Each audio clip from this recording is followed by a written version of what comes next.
Hi there. In 2019, the Democratic Republic of Congo experienced its first peaceful transfer of power in its 64 years of independence. Historically, violent rebellions and coups have been the means to seize control in the DRC. Mobutu Sese Seko, the long-time ruler, carried out the first coup in 1960. Since then, the DRC has experienced a succession of rebellions and coup attempts. On the morning of Sunday, the 9th of May 2024, Christian Malanga and a few dozen men attempted to overthrow President Tshisekedi's government through force. Join me as I explore Christian Malanga's background and the events that led to his death in a shootout with security forces in the DRC. Christian Malanga Msumari was born on the 2nd of January 1983 to Christine Loinda, a housewife, and Joseph Malanga, who worked at an assembly plant for motor vehicles in Kinshasa. His family lived in the Ngaba neighborhood of the capital Kinshasa.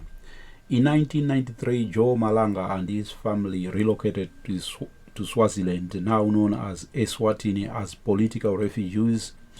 Soon after, in 1998, the Malanga family moved to Salt Lake City in the state of Utah in America. As a political refugee, Malanga was granted asylum.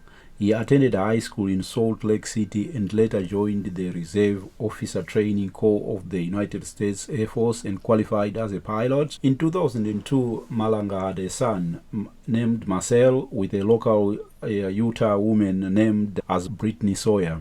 However, that relationship did not last long, and Malanga later married a woman from the local Congolese community, Lucille, with whom he has 8 children. Christian Malanga was ambitious from an early age, and even his family were calling him president. In 2006, he co-founded the Africa Helpline Society, a charity running an orphanage in Kinshasa. In June of 2006, Malanga decided to put his military background to use. He returned to the Democratic Republic of Congo to participate in military service. By 2007, Malanga had achieved the rank of captain in the Congolese army. As a captain, he was in command of a training company responsible for 235 men. After concluding his military service in 2010, he shifted his attention to business by founding his own private company, Malanga Congo, which ventured in water purification and bottling as well as domestic mining operations.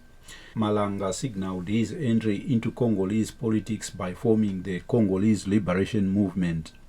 Before he could participate in the elections, candidates running under his political party, the Congolese Liberation Movement, were detained and were only released 2 weeks after the election itself. In 2012, the Congolese Liberation Movement was renamed the United Congolese Party, and Malanga moved its headquarters to Washington, D.C. in the United States.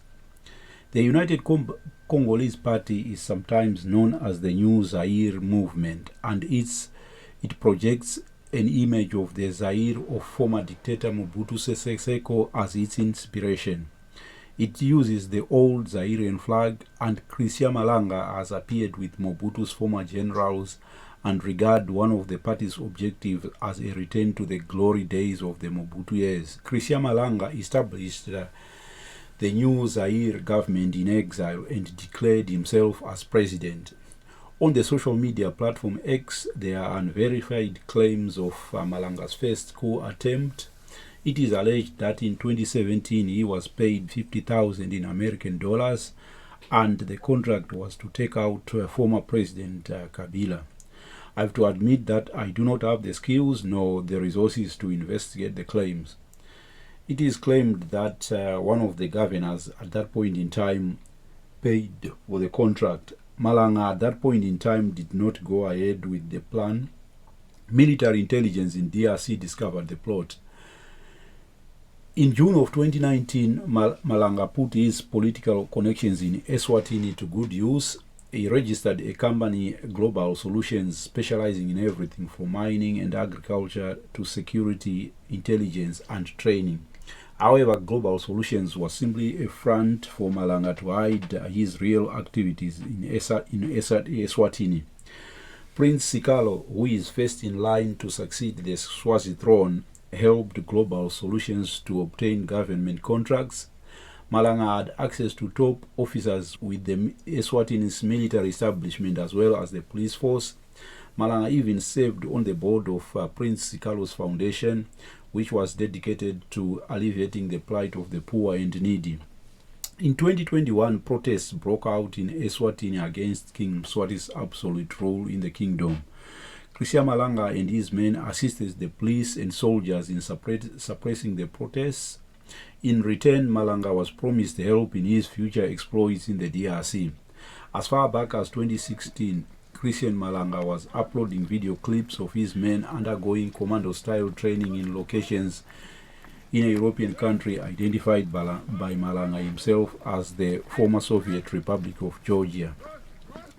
Malanga built an extensive network of powerful contacts he has posted pictures of himself with powerful politicians in both the US and Europe. Malanga enjoyed the trappings of a flamboyant lifestyle. He was fond of posting photographs on various social media platforms surrounded by voluptuous women in military-style uniforms. On various social media platforms, he has posted video clips posing with his collection of automatic weapons. Although Christian Malanga left a trail of video clips showing him training in commando-style attacks on various locations, the coup attempt itself on the morning of 19th of May 2024 was marked by its lack of attention to detail. Sources in the DRC military stated that he appeared not to know the direction to the targets he was looking for. Through a contact in the Congo Central province, Malanga recruited local youths from the cities of Matadi and Mbanza-Ngungu. The local youths received no training and were given military-style uniforms on the eve of the attack. Some of the youths appeared in Malanga's live-streamed video clip wearing flip-flops. Recruiting foreigners for the coup plot was left to his son Marcel, Christian Malanga's 22-year-old son. He enticed the former members of his high school football team with promises of $100,000 in American dollars. The job was described as providing security to his father on a holiday in Kinshasa.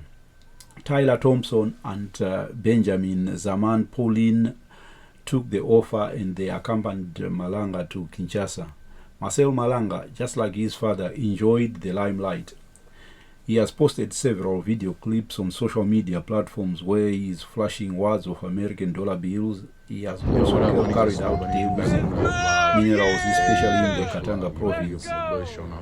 At 4 a.m. on the morning of the 19th of May 2024, Malanga and his men attacked the residence of Vital Kamerhe, one of the vice prime ministers in President Tshisekedi's government.